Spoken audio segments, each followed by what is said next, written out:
So it's a difficult run to the first braking zone in Imola, Tamburello, and it's a curved start. So we can see here already the difficulty to get the traction down as you're coming round that first bend that basically the grid immediately is released onto. And that means you can get, first of all, some different starts across the board and a massive slipstreaming opportunity. So George Russell gets the best of the starts further ahead. But look at Fernando Alonso coming through. You've got Carlos Sainz coming as well. If there was more space at this point, if Piastri had gone middle of the road, you're going to get Russell screaming into a race lead. You might even, if there was enough space, get Fernando Alonso coming up into the top two. That's how long the run is, and good starts from those further back. But also, it is a difficult one to start at the front. But as we stand, we've got Piastri controlling things into the first corner. Russell has nowhere to go because Oscar's done a good job. And Max is in danger of being shuffled down to third. We know what happens next. It's a sensational pass from Verstappen, who just goes late on the brakes, has the space to pull off the move, and gets to that first apex point in control of the corner, really. So if we wind it back here, from this point, this should not be Verstappen's corner at all. But he's committed on the brakes. He knows how late he can go. And then when he sees it open up, he can release the brakes, carry the speed. It's what Max does very well. And here, now, he has a right to the corner by getting his nose at least alongside and potentially ahead of Piastri. And the momentum shift here means that if Oscar wants to release the brakes and run the speed, he's just going to cause a collision with Verstappen here. Max does so well on that entry phase, and then there's no chance of Oscar holding it through to the end of Tamburello, the third part of it. So an unbelievably good start from Verstappen, a great recovery start, I should say, because when we go on board, we can have a look and see actually the trouble that he was in on this race start. So there you go, you've got your right kink straight away. Max looking in the mirrors, he knows he's not got a great getaway, and you've got George now coming alongside him. So now this is a problem, and it's a problem even more because he's got no slipstream here. So if Oscar was to come across and cover Max, George leads, possibly Fernando's coming through as well. Max would get the toe, but he'd then have nowhere to go. So by not having the slipstream, he at least has a clear run to the first corner. But as we pause it here, there is absolutely no way Verstappen should be able to make this move around the outside of Piastri coming up. Oscar has positioned his car exactly where he needs to be, really. Yes, as we move it forward, he could possibly start to shift slightly closer to the racing line and put a bit more of a squeeze on Verstappen, but he doesn't really need to. He is so far ahead of Max that really this corner should be his. But Verstappen is just committed on the brakes, around the outside, carries the speed in. And at this point now, when we get towards the apex, he's just won the corner straight away by being aggressive, being assertive, having the space, and just chancing his arm with it as well. Piastri here is a little bit caught napping, I think, from Verstappen, and it wins Max the race. The pace of the Red Bull here is good enough. On board with Russell, and we can see the sort of dilemma that Piastri is facing into the first braking zone. Russell, who had decent pace in the race in Miami, the Mercedes has been a little bit hit and miss, but George has to back off on the run to the first corner because he's going to just hit the back of the McLaren. There's nowhere to go. And again, you can see why George got on the radio and said, what was he doing? Because from this position, Piastri is in complete control, and he just has to not be completely outbraked by the driver on the outside.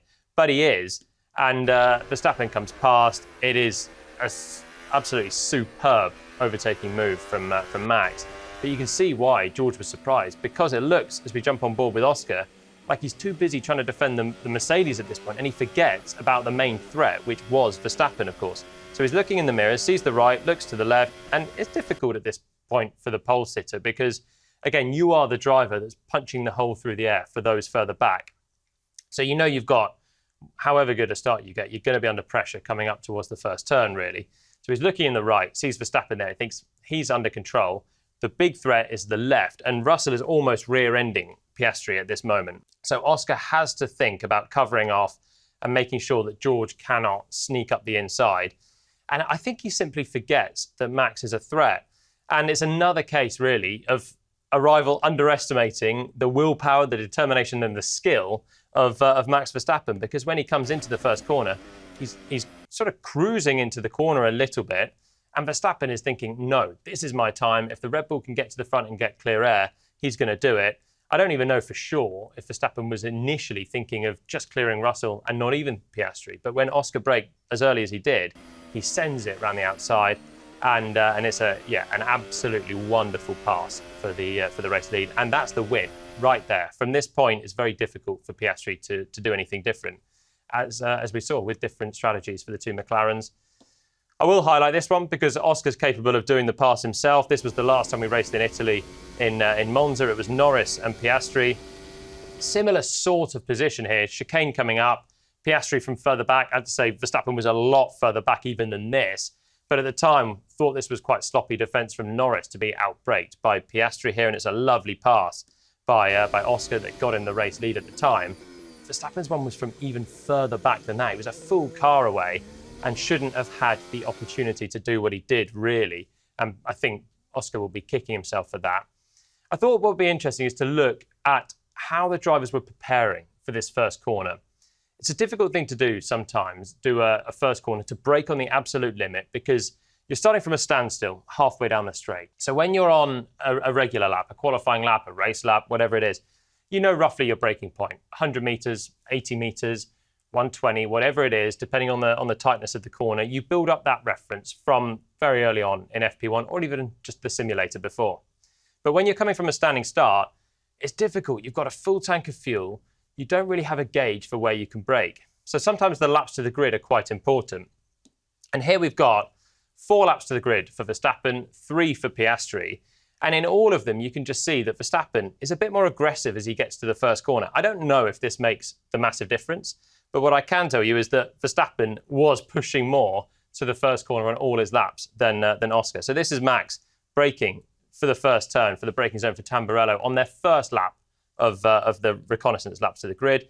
They're not braking massively hard, and there's still plenty of margin. Second lap is like that, a similar case. Verstappen much later. The third lap that Oscar does, his final run, versus the fourth lap that Max does, his final run to the grid, is a bit more interesting, because now you've got Max really starting to lean on the car.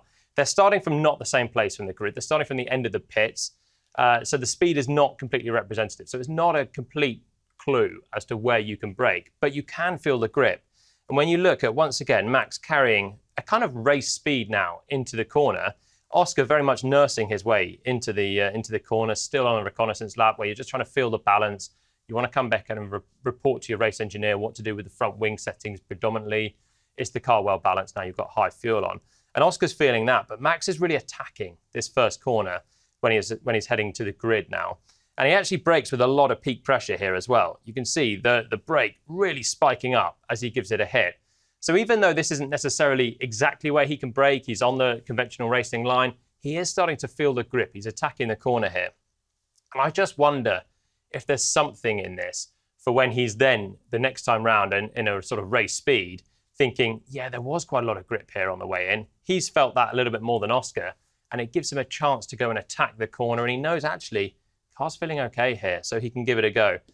And when we get to the actual race start, there's the big difference again. See an even bigger spike now of the brakes here from Verstappen, who gives it an initial big peak as he goes in late, significantly later than Piastri on the brakes, as you can quite clearly see from the footage as well, the onboard.